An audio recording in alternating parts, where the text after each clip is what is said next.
নমস্কার, আমি সুতপা। আজকে একটা খুব সুন্দর কেক নিয়ে এসেছি, ডিজাইনের কেক, যেটা অল্প সময়ের মধ্যে তাড়াতাড়ি করে নেওয়া যায়।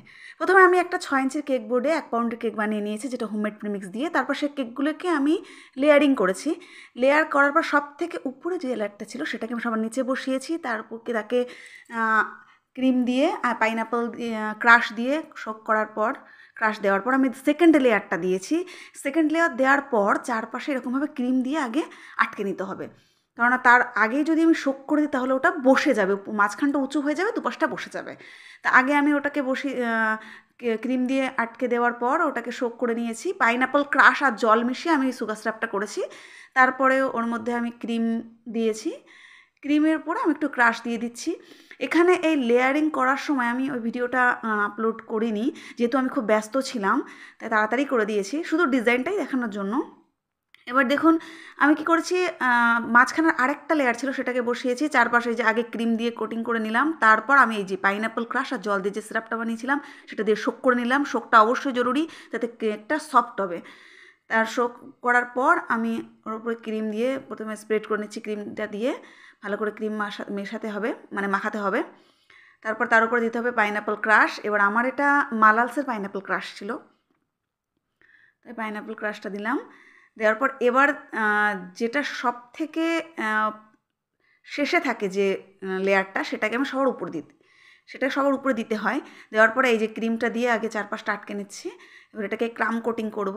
অল্প একটু সিরাপ ছিল, সেটা আমি পুরোটাই ঢেলে দিলাম ওর উপরে। দেওয়ার পরে উপরের অংশটা খুব হার্ড হয়, তো তাই জন্য ওটা দিয়ে দিলাম। ক্রিমটা দিয়ে ভালো করে সোক করে দিলাম। এবার এই ক্রিমটা দিয়ে, ওই ক্রিম দিয়ে ভালো করে চারপাশ ক্রাম কোটিং করে ওটাকে ফ্রিজে রেখে দিলাম। এবার ওটা ফ্রিজে রাখার পর এর চারপাশে ভালো করে ক্রিম ফ্রস্টিং করতে হবে। সেটা শুধু ক্রিম দিয়ে করা যায়, কিন্তু শুধু ক্রিম দিলে অনেক বেশি ক্রিম লাগে। ওই জন্য আমি আগে পাইপিং ব্যাগের মধ্যে ক্রিম ভরে নিয়ে পাইপিং ব্যাগ দিয়ে চারপাশ দিয়ে আমি ক্রিম দেবো। তাহলে সেটা কী হবে, কোথাও বেশি কোথাও কম হওয়ার সম্ভাবনা থাকবে না একদমই।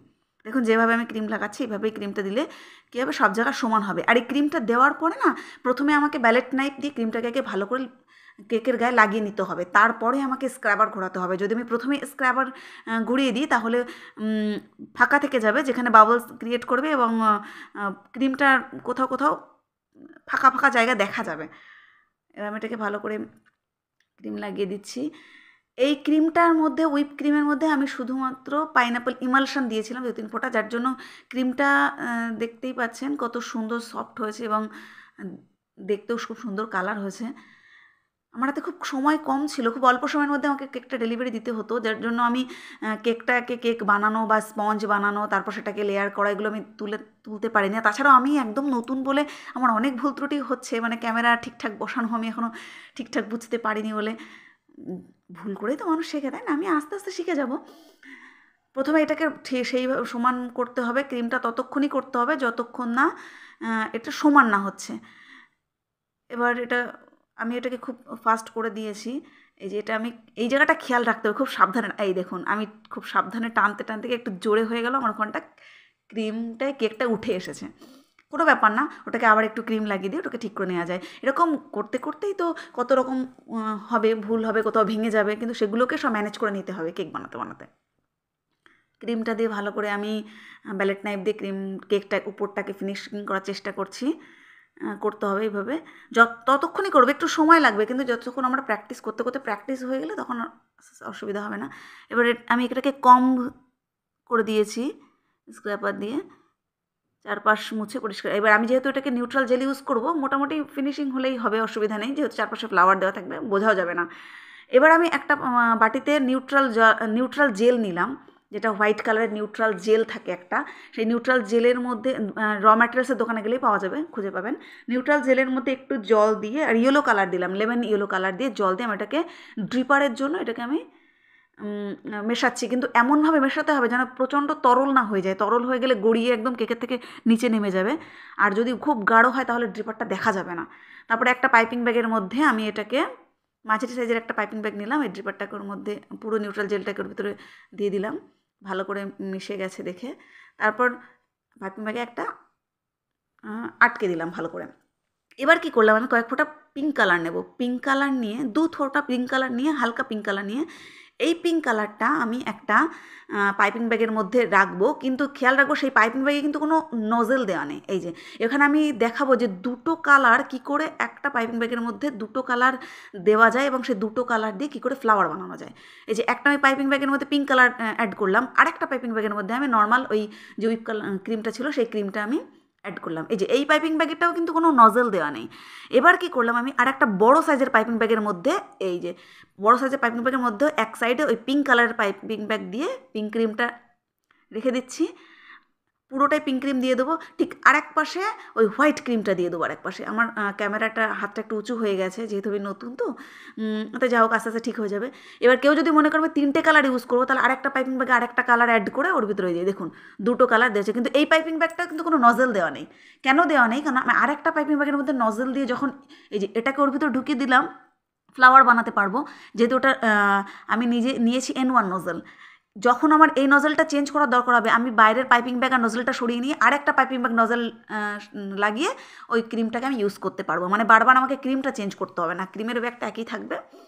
এবার একটা লিফ গ্রিন কালার নিয়ে, অল্প একটু গ্রিন কালার, আর একটা নজেলের মধ্যে আমি লিফ নজেল নিয়েছি, একটা লিফ নজেল নিয়েছি, নিয়ে দুটোকে রেডি করে ফেললাম।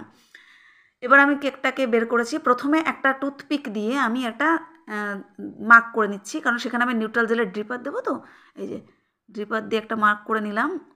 এই যে এটাকে বলে ড্রিপার। যদি এটা প্রচণ্ড পাতলা হয়ে যায় তাহলে এটা গড়িয়ে পড়ে যাবে, আর যদি প্রচণ্ড গাঢ় হয়ে যায় তাহলে এটা আর পড়বেই না। আমি অর্ধেক করে নিয়েছিলাম, মানে টুথপিকটা দিয়ে জাস্ট একটা ডিজাইন করার জন্য, কারণ আমার হাতে খুব চটপট দিতে হতো, 2 ঘন্টার মধ্যে কেকটাকে আমাকে দিতে হতো।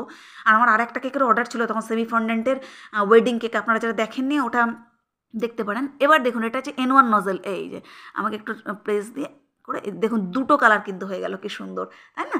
এবার যদি আমরা মনে করি যে আমি 3টে কালার ইউজ করবো, তাহলে ঠিক একইভাবে আর একটা কালার পাইপিং ব্যাগের মধ্যে ভরে নিই, ওর ভিতরে আর একটা, যেভাবে আমরা এই দুটো কালার ইউজ করলাম সেভাবে 3টে কালার করে দেওয়া যায়। এবার নিচে এই যে ফ্লাওয়ারগুলো বানিয়ে ফেললাম চটপট চটপট। এটা খুব সুন্দর ডিজাইন, অল্প সময় লাগে, ঝটপট হয়েও যায়, কাস্টমারও খুশি হয়ে যায়। খুব ভালো লেগেছিলো, আর কেকের ফ্লেভারটাও সবার খুব ভালো লেগেছিলো। এবার আমি দিচ্ছি সুগার বল, ছিল আমার কাছে সিলভার কালারের, আর এই যে লিফ নজেল দিয়ে আমি পাতা বানিয়ে দিচ্ছি, 2-3টে পাতা বানিয়ে দিলাম, ব্যাস।